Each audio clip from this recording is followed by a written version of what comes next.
Hello, you millions of Stardust created people out there.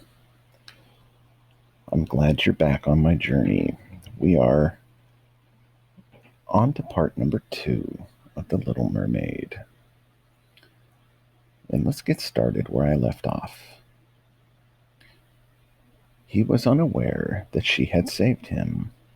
This made her very sorrowful.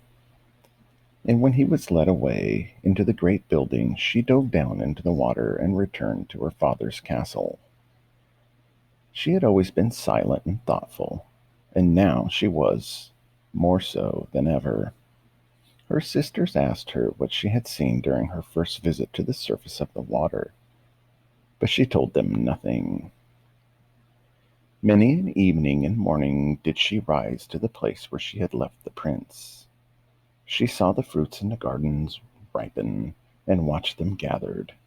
She watched the snow on the mountain tops melt away, but never did she see the prince, and therefore she always returned home more sorrowful than before. Her only comfort was to sit in her own little garden and fling her arm around the beautiful marble statue that was like the prince.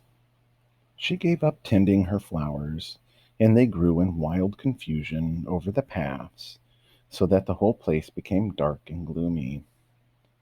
At length she could bear it no longer, and told one of her sisters all about it. And very soon it became known to several mermaids, one of whom had a friend who happened to know about the prince.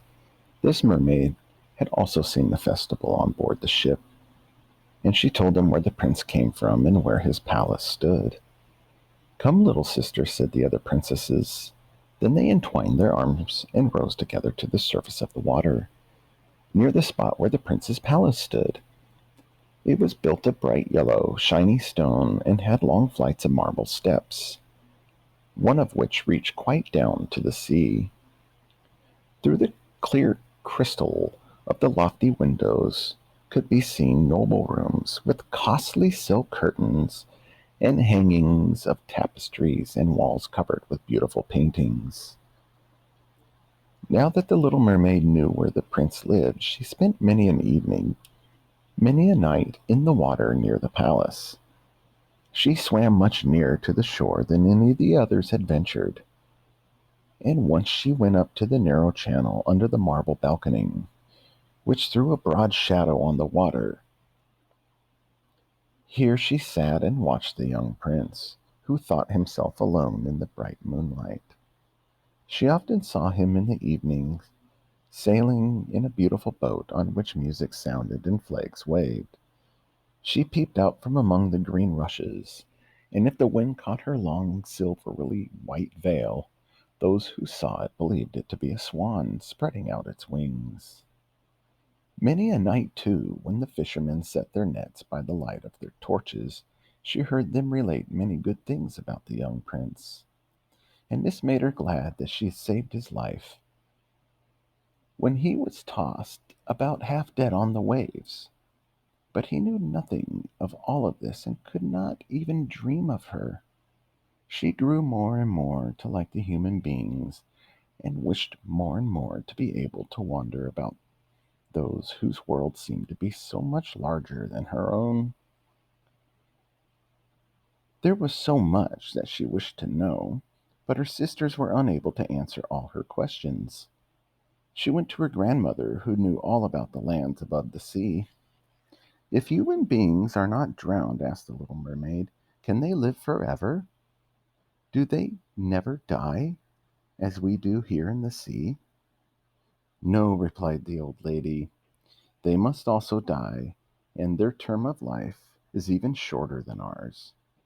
We sometimes live for 300 years, but when we cease to exist here, we become only foam on the surface of the water, and have not even a grave among those we love. We have not immortal souls. We shall never live again. Like the green seaweed, once it has been cut off, we can never flourish more. Human beings, on the contrary, have souls that live forever. even after the body has been turned to dust. They rise up through the clear, pure air beyond the glittering stars. Why have we not immortal souls? Asked the little mermaid mournfully. I would gladly give all the hundreds of years that I have to live to be a human being only for one day, and to have the hope of knowing the happiness of that glorious world above the stars. Is there anything I can do to win an immortal soul? No, said the old woman, unless a man should love you so much that you were more to him than his father or his mother, and if all his thoughts and all his love were fixed upon you, and the priest placed his right hand in yours, and he promised to be true to you here and hereafter, then his soul would glide into your body, and you would obtain a share in the future happiness of mankind. He would give to you a soul and retain his own as well, but this can never happen, for your fish's tail, which among us is considered so beautiful, on earth is thought to be quite ugly. They do not know any better, and they think it necessary, in order to be handsome, to have two stout props, which they call legs. Then the little mermaid sighed and looked sorrowfully at her fish's tail. Let us be happy, said the old lady, and dart and spring about during the 300 years that we have to live, which is really quite long enough. After that, we can rest ourselves all the better. But this evening, we are going to have a court ball. The court ball was one of those splendid sights that we can never see on earth. The walls and the ceiling of the large ballroom were of thick and transparent crystal. Many hundreds of colossal shells stood in rows on each side, lighting up the whole salon. Innumerable fish, great and small, swam past the crystal walls. On some of them the scales glowed with a purple brilliance, on the others like silver and gold. Though the halls flowed a broad stream, and in it danced the mermen and the mermaids to the music of their own sweet singing. But the little mermaid sang more sweetly than all. The whole court applauded her with hands and tails, and for the moment her heart felt quite happy, for she knew she had the sweetest voice either on earth or in the sea. But soon she thought again of the world above her. She could not forget the charming prince, nor her sorrow that she had not an immortal soul like his. She crept away silently out of her father's palace, and sat in her own little garden, sorrowful and alone. Then she heard the bugle sounding through the water, and thought, he is certainly sailing above, he in whom my wishes center, and in those whom hands I should like to place the happiness of my life. I will venture all for him, and to win an immortal soul. While my sisters are dancing in my father's palace, I will go to the sea witch, of which I have always been so afraid. She can give me counsel and help. Then the little mermaid went out from her garden and took to the road to the foaming whirlpools, behind which the sorceress lived. Neither flowers nor grass grew there. Nothing but bare, gray, sandy ground stretched out to the whirlpool, where the water seized everything that came within its reach and cast it into the fathomless deep. Beyond this was the witch's house, which stood in the center of the strange forest, where all the trees and flowers were polypi, half animals and half plants. They looked like serpents with hundreds of heads growing out of the ground. The branches were long, slimy arms, with fingers like flexible worms. All that could be reached they seized upon and held fast, so that it never escaped from their clutches. The little mermaid was so alarmed at what she saw that she stood still, her heart beat with fear.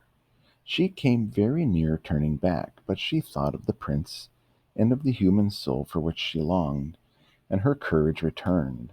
She fastened her long flowy hair around her head, so that the polypi should not lay hold of it, and then darted forward as a fish shoots through the water between the supple arms and fingers of the ugly polypi, which were stretched out on each side of her. She now came to a space of marshy ground in the wood where large fat water snakes were rolling in the mire and showing their ugly drab colored bodies. In the midst of this spot stood a house built of bones of shipwrecked human beings.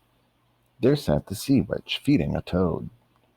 She called the ugly water snakes her little chickens and allowed them to crawl all over her. I know what you want, said the sea witch. It is very stupid of you, but you shall have your way, though it will bring you sorrow, my pretty princess.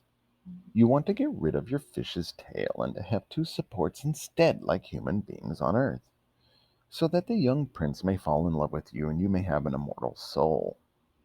And then the witch laughed so loud and so disgustingly that the toad and the snakes fell to the ground and lay there wriggling.